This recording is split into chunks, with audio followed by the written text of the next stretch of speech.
This channel does not promote any violent, harmful, or illegal activities. All content provided by this channel is meant for an educational purpose only. সন্ত্রাসের বিরুদ্ধে পাকিস্তানকে zero টলারেন্সের বার্তা দিয়েছেন প্রধানমন্ত্রী নরেন্দ্র মোদী।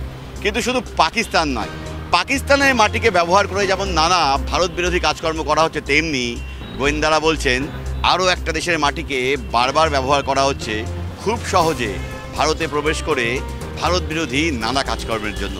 দেশটা ভারতের বন্ধু দেশ নেপাল। সে দেশের মাটিকে এর আগেও একাধিকবার ব্যবহার করা হয়েছে, একাধিকবার নানা অভিযান হয়েছে ভারত নেপাল সীমান্তে। কিন্তু আবারও এই নেপাল সংলগ্ন বিভিন্ন এলাকায় ঘাঁটি গাড়ছে জঙ্গিরা। দিন কয়েক আগেই ভারত নেপাল সীমান্তের বিহার নেপাল সীমান্ত এলাকায় 4 চীনা নাগরিক গ্রেপ্তার হয়েছেন অবৈধভাবে অনুপ্রবেশের ক্ষেত্রে। আর এবার গ্রেপ্তার হলেন একজন খালিস্তানি জঙ্গি।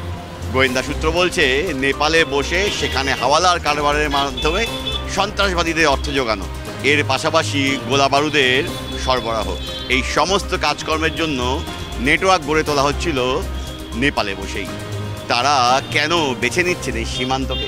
নেপালের সাথে আমাদের খুব গুড রিলেশন বরাবর ছিল, ঐতিহাসিকভাবে ছিল যে নেপালের সাথে বেটি রুটি রিলেশন। নেপালের একটা বিপুল সংখ্যক জওয়ান আমাদের বাহিনীতে আছে এবং তারা এক্সেলেন্ট কাজ করে। নেপালের কমিউনিস্ট রেজিম আসার পর থেকে একটা যেটা খুব তার আগে ছিল অল্প স্বল্প, কাঠমান্ডু বরাবর একটা স্পিনেজের ঘাঁটি, যেমন ইস্তাম্বুল বা এরকম, তো সেটা ছিল। কিন্তু নেপালে কমিউনিস্ট রেজিমের আসার আগে থেকে যখন আন্দোলনগুলো হচ্ছে, এবং তুমিও জানো সেই সময় তোমরাও খুব কভারেজ করতে, 2005, 6, 7 যখন হচ্ছে বিরাট ঝামেলা, তো সেই সময় তারপর থেকে আস্তে আস্তে আস্তে আস্তে ওরা ভারতের দিকে অনেক প্রসারণ ঘটিয়েছে।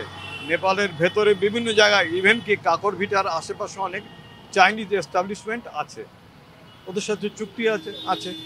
তুমি তো এটাকে বাধা দিতে পারো না। বর্ডার এলাকাগুলো খুব সেন্সিটিভ হয়ে ওঠে, কারণ বর্ডার এলাকাগুলোতে যদি আমি স্লিপার সেলগুলো পোস্ট করি তাহলে আমি উল্টো দিক থেকে খবর অনেক বেশি পাবো। তো ন্যাচারালি সেই দিক থেকে নেপাল বর্ডার খুব সেন্সিটিভ এই মুহূর্তে। নেপালের সাথে আমাদের ভিসা পাসপোর্টের কোনো রিলেশন নেই, যাতায়াতটা খুব ফ্রি। এইটা একটা ভয়ঙ্কর প্রবলেম। এখন যদিও প্রচুর এসএসবি হয়েছে, আই কার্ড দেখে, কিন্তু আমার মনে হয় আমাদের ইন্টেলিজেন্স সার্ভিসেসগুলোর অনেক বেশি ইম্পেটাস এই বর্ডারটা দিয়ে দেখা দরকার। যে ধরো ওই দিক থেকে পেরিয়ে আসাটা কিন্তু অনেক টাফ। আমি নেপাল হয়ে ভায়া হয়ে ঢুকে গেলাম এই দিক থেকে, এটা অনেক ইজিয়ার। এই যে 4 জন চীনা নাগরিক কেনই বা নেপালে এলেন, কেনই বা নেপাল সীমান্ত ব্যবহার করে ভারতে ঢোকার চেষ্টা করলেন? কেন নেপালে এলেন এটা তো বলা যাবে না, কারণ নেপালে তো ওদের প্রচুর এস্টাবলিশমেন্ট, আসতেই পারে। শুধু তাই নয়, আমি ভারতের মধ্যে আমি নাম উল্লেখ করে বলতে চাইছি না, আমাদের অনেক সরকারি এস্টাবলিশমেন্টে চাইনিজ কন্ট্রাক্টে কাজ হচ্ছে, সেখানে চাইনিজ ইঞ্জিনিয়ার আসতেই পারেন, তাদের গার্বে কোনো স্পাই আসতেই পারে। আমি এই মুহূর্তে নাম উল্লেখ করলাম, হ্যাঁ এটাই জায়গা হতে পারে। এবার তুমি তাকে অফিসিয়ালি আটকাতে পারবে না, কারণ আমার ওখানে যদি একটা চাইনিজ ইঞ্জিনিয়ার আসে, আমার এখানে কাজ হচ্ছে, সে তো তার ভিসা দেখাবে, ওয়ার্ক ভিসা নিয়ে এসছে, তুমি আটকাবে কি করে? আটকাতে পারো না। কিন্তু সে এখানে আর একটু কিছু করতে পারে, এটা একটা পার্ট।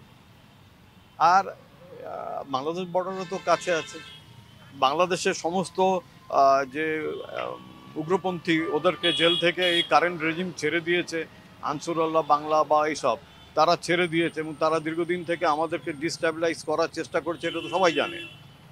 তো এই মুহূর্তে সমস্ত এজেন্সিগুলো নেপাল বর্ডার এবং বাংলা বর্ডার দুদিকে কনসেন্ট্রেট করা দরকার, বাংলা বর্ডারের ভেতর দিকে কনসেন্ট্রেট করা দরকার। এবং বিশেষ করে এই নর্থ ইস্টকে বাঁচাতে হলে এই যে উত্তরবঙ্গ করিডোরটাই বোধহয় এখন আমাদের মাথা ব্যথার কারণ, যেখানকার নিরাপত্তাটাকে না, করিডোর যেহেতু জায়গাটা স্পেসটা কম, মাথা ব্যথার কারণ, কিন্তু ভরসা রাখো আমাদের যে যা এখানকার লোকাল যে কোর আছে, সেটারও আমি নাম উল্লেখ করছি না, they are very strong, they are keeping very good, কি বলবো, তত্ত্বাবধানে রেখেছে, সংযোগ রেখেছে, এটা তো একেবারে অনিবার্য।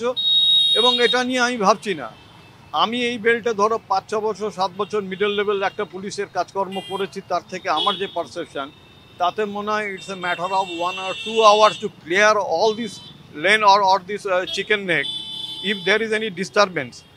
এইটা আমরা করতে পারি যদি না পলিটিক্যাল উইলটা আমাদের ফেভারে থাকে। যদি পলিটিক্যাল উইল আমাদের ফেভারে থাকে তাহলে এটা 1-2 ঘন্টার ব্যাপারে এই ধরনের ডিস্টারবেন্সকে নির্মূল করে দেওয়া আমরা পারি, সেই ক্যাপাবিলিটি আমাদের আছে। এই যে খালিস্তানি জঙ্গি তারাও নেপাল সীমান্ত হয়ে বিহারে ঢোকার চেষ্টা করলেন কেন? এবং নেপালেই তারা কাজকর্ম চালাচ্ছিলেন, হাওয়ালা বলুন, অস্ত্রের নেপালের ভেতরে আমি তো বললাম একসময় কাঠমান্ডু ইন্টারন্যাশনাল এসপিওনেজের সেন্টার ছিল, এখনও আছে, আরও বেশি আছে। ইস্তাম্বুল যেমন বলে লোকে, আমরা গল্প কথায় পড়ি ওরকম। তো ওরা তো আসতেই পারে, খালিস্তানি তো অ্যান্টি ইন্ডিয়ান কাজকর্ম করবে, আসতে পারে।